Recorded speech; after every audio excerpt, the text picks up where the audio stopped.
Olá! Hoje a gente vai mergulhar numa lei que vira e mexe, tá nas manchetes.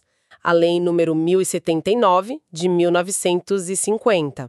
É a famosa Lei do Impeachment aqui no Brasil.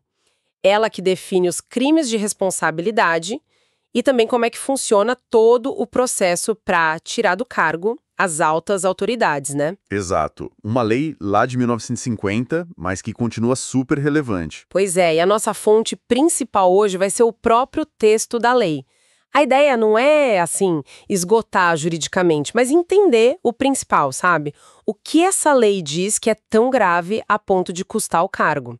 E como é que se desenrola esse processo todo? É um processo bem complexo, né? Com muitas etapas. Com certeza. Parece até estranho que uma lei tão antiga ainda seja a base para algo tão impactante, né? Mas é isso. Então, acho que a nossa missão aqui é clarear os pontos mais importantes e entender a lógica por trás dela. Vamos nessa. Vamos lá. Bom, começando pelo básico mesmo. O que são esses tais crimes de responsabilidade? Então, a lei é bem direta nisso, logo no começo.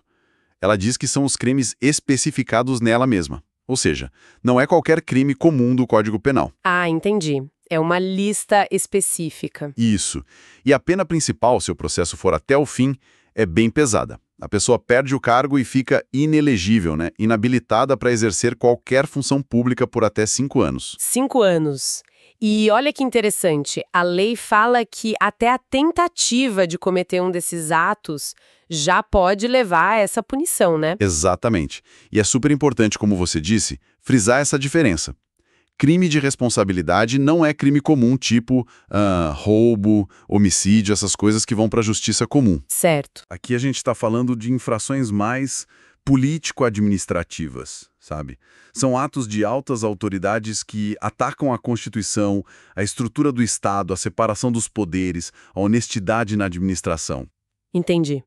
São coisas ligadas diretamente ao exercício do cargo, então. Perfeito.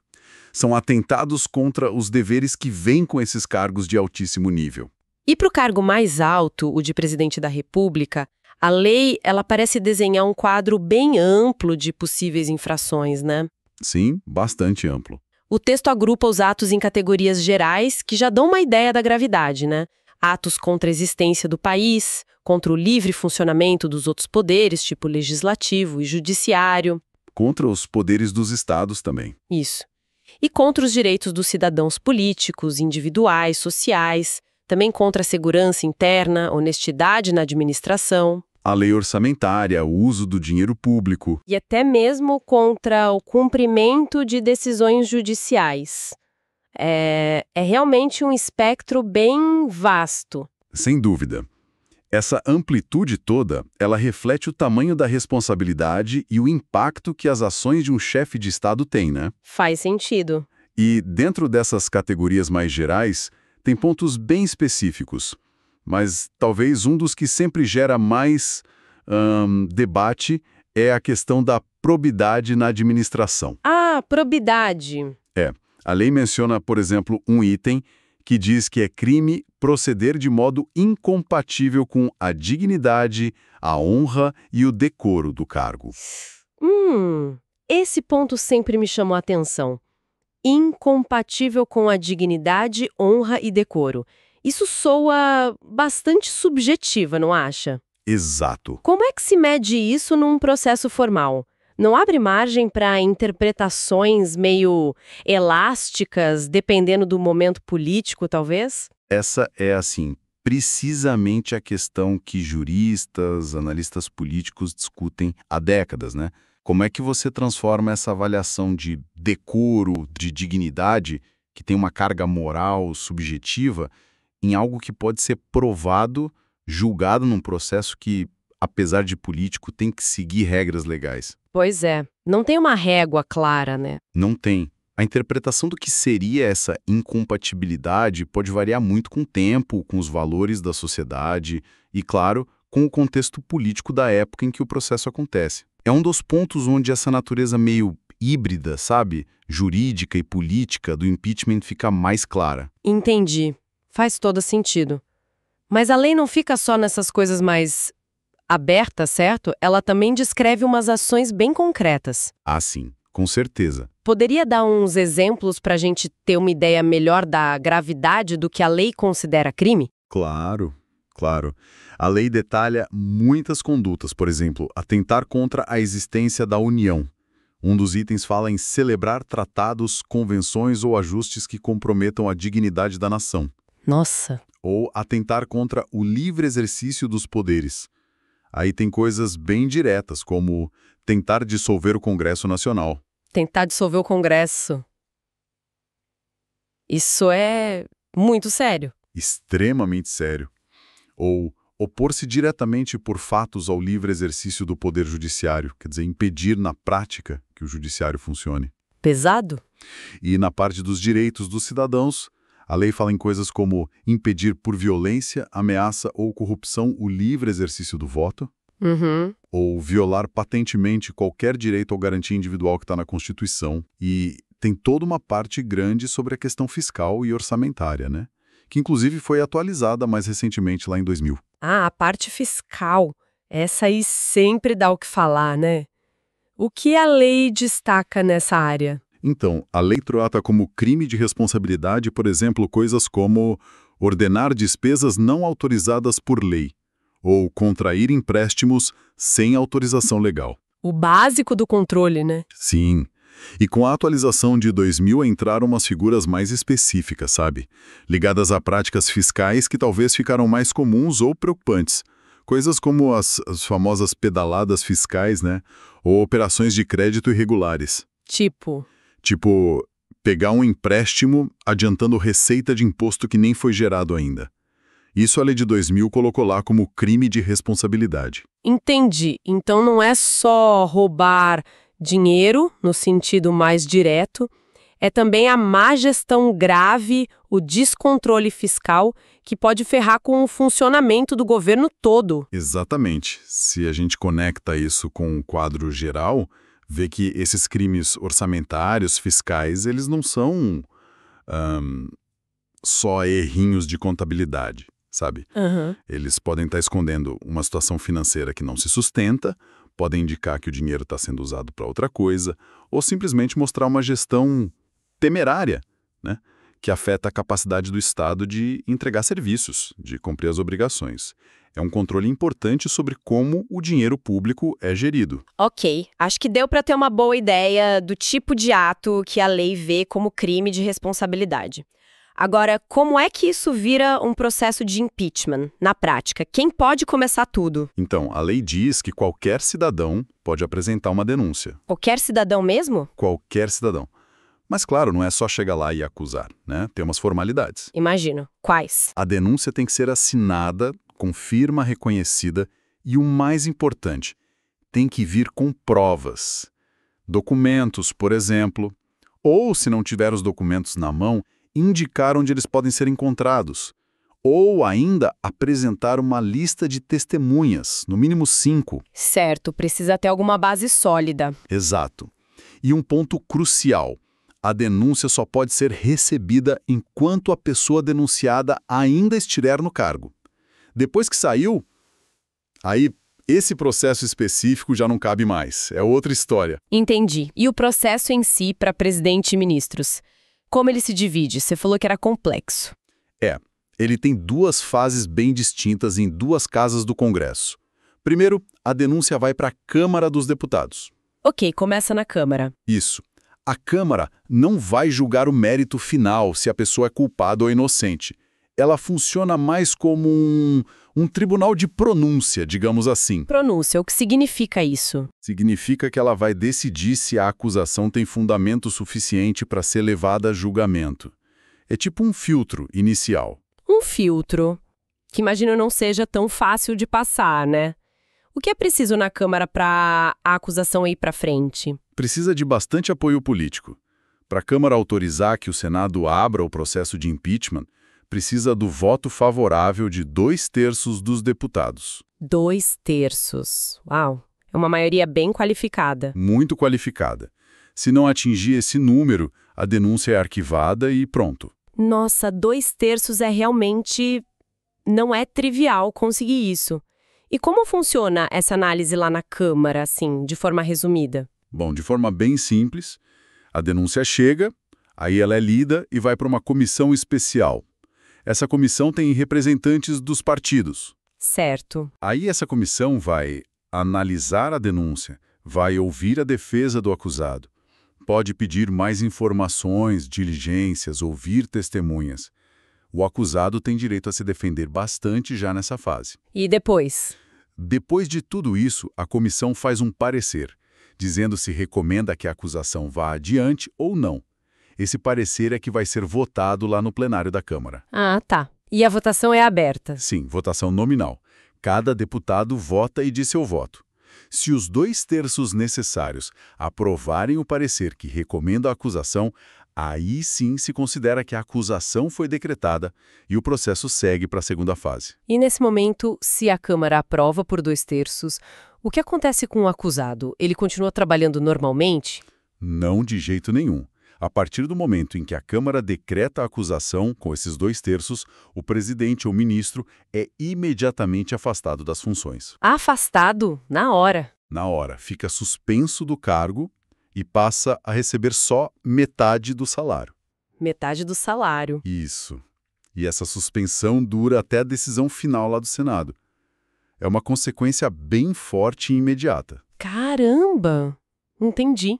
Então, se passa pela barreira da Câmara, o palco muda, vai para o Senado Federal. É lá que acontece o julgamento final mesmo. Exatamente. O Senado se transforma no tribunal de julgamento. E tem um detalhe interessante. Quem preside os trabalhos nessa fase não é o presidente do Senado. Não, quem é então? É o presidente do Supremo Tribunal Federal, o STF. Ah, que curioso! Por quê? A ideia é trazer uma figura com uma certa imparcialidade externa, sabe? Um comando mais técnico-jurídico para essa fase final, que é, claro, super politizada. Entendi. Traz um elemento diferente para o processo. E como é esse julgamento no Senado? Parece com um julgamento normal de tribunal? Mas tem suas particularidades. O processo que veio lá da Câmara é relido. Novas provas podem ser apresentadas, tanto pela acusação, que é representada por uma comissão da própria Câmara, quanto pela defesa. Uhum. As testemunhas são ouvidas de novo, publicamente. O acusado é interrogado. Depois tem os debates orais entre acusação e defesa. Certo. E depois os próprios senadores discutem o caso entre eles. Aí, finalmente, o presidente do STF, que está conduzindo tudo, faz um relatório resumindo os pontos principais e os senadores votam. E a votação no Senado, como é? Precisa de quantos votos para condenar? Aqui também.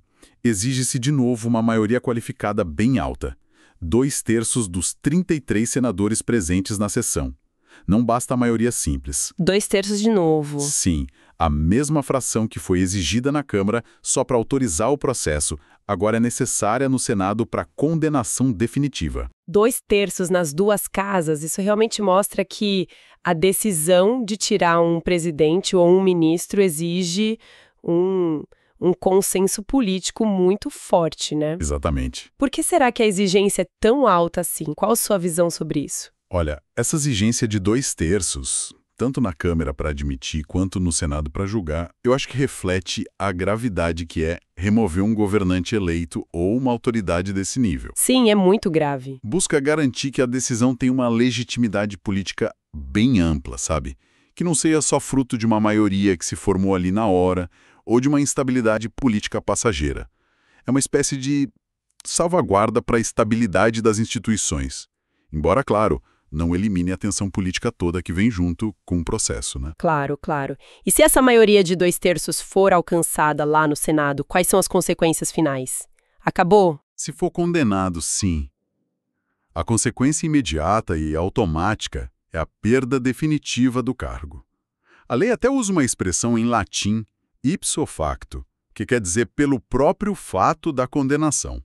Perdeu o cargo na hora. E a inabilitação? Além da perda do cargo, o Senado também decide sobre a inabilitação para exercer a função pública. Pode ser por até 5 anos. Eles fixam o prazo ali na sentença. Entendi. E se for absolvido? Aí, se o Senado absolver, a pessoa volta imediatamente para o cargo. recupera todos os direitos, inclusive o salário que ficou retido lá na metade durante a suspensão. Entendi. Vida que segue. Fica claro que é um processo longo, complexo e com consequências drásticas, né? Mas essa lei de 1950, ela se aplica só ao presidente e aos ministros de Estado? Ou tem mais gente? Não, ela abrange outras autoridades importantes também. Quem mais? Por exemplo, os ministros do Supremo Tribunal Federal, o STF, e o Procurador-Geral da República, o PGR. Eles também podem cometer crimes de responsabilidade que estão definidos nessa lei. Ah, interessante. E são os mesmos crimes do presidente. Alguns sim, outros são específicos para eles. A lei lista crimes próprios para ministros do STF, por exemplo. Coisas como exercer atividade político-partidária, que eles não podem. Certo. Ser patentemente desidioso, ou seja, claramente negligente e desleixado no cumprimento dos deveres, ou aquela conduta incompatível com a honra, dignidade e decoro que a gente já falou para o presidente. A mesma cláusula subjetiva. A mesma. Para o PGR, as hipóteses são parecidas. Inclui, por exemplo, dar um parecer quando ele estaria legalmente impedido ou suspeito para atuar naquele caso, e os crimes fiscais e orçamentários também foram estendidos para eles depois. Entendi. E o processo para eles é igualzinho, passa pela Câmara e depois Senado. Aí tem uma diferença bem importante. Para ministros do STF e para o PGR, a denúncia vai direto para o Senado Federal. Direto para o Senado. Pula a Câmara. Pula a Câmara. O Senado, nesse caso, funciona como uma instância única. Ele faz tanto a análise para ver se aceita a denúncia, quanto o julgamento final. Nossa, tudo concentrado no Senado. Exato. E quem preside o julgamento continua sendo o presidente do STF. A não ser, claro, que ele próprio seja o acusado, né? Aí seria o vice-presidente do STF. Faz sentido. E a condenação também exige o voto de 2/3 dos senadores. A regra do quórum qualificado se mantém. Entendi, o Senado realmente tem um papel central nesses casos. E quanto aos governadores e secretários de Estado? A lei federal também fala deles? Sim, a lei federal estabelece umas regras gerais para eles também. Como assim? Ela diz que os crimes de responsabilidade para governadores e secretários são basicamente os mesmos definidos na lei federal para as autoridades federais, e que qualquer cidadão pode denunciá-los, só que perante a Assembleia Legislativa do Estado. Ah, então a denúncia vai para a Assembleia Estadual? Isso.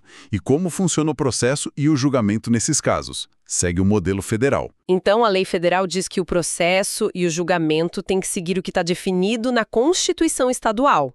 Os estados têm autonomia para detalhar esse procedimento. Ah, tá. Cada estado pode ter sua regra. Exato. Mas e se a Constituição do estado não fala nada sobre isso? Se for omissa? Boa pergunta. O que acontece? Aí sim, a Lei Federal de 1950 oferece um modelo para ser aplicado.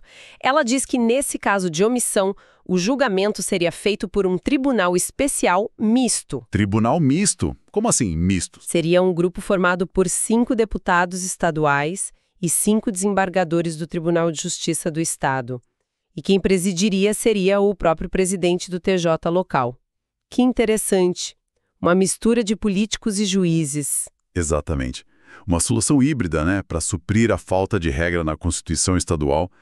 E, nesse tribunal misto, a condenação também exigiria a maioria qualificada de 2/3 dos votos.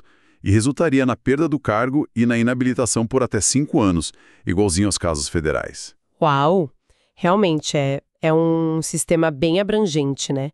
Pensado para alcançar os mais altos cargos do Executivo e do Judiciário, tanto no nível federal quanto estadual, com mecanismos de controle bem definidos, ainda aqui bem complexos. Exatamente. Bom, recapitulando então rapidinho, a Lei de 1950, apesar de ser lá de trás, continua sendo a referência para processos de impeachment no Brasil.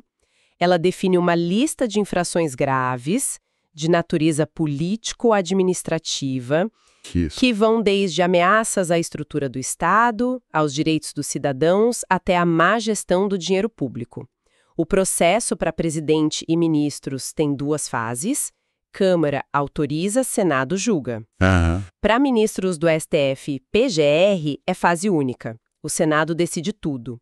E, ponto-chave, exige maiorias muito altas, de 2/3, para conseguir tirar uma autoridade do cargo. sempre garantindo direito à defesa, claro. Perfeito. É um mecanismo que a Constituição prevê, né?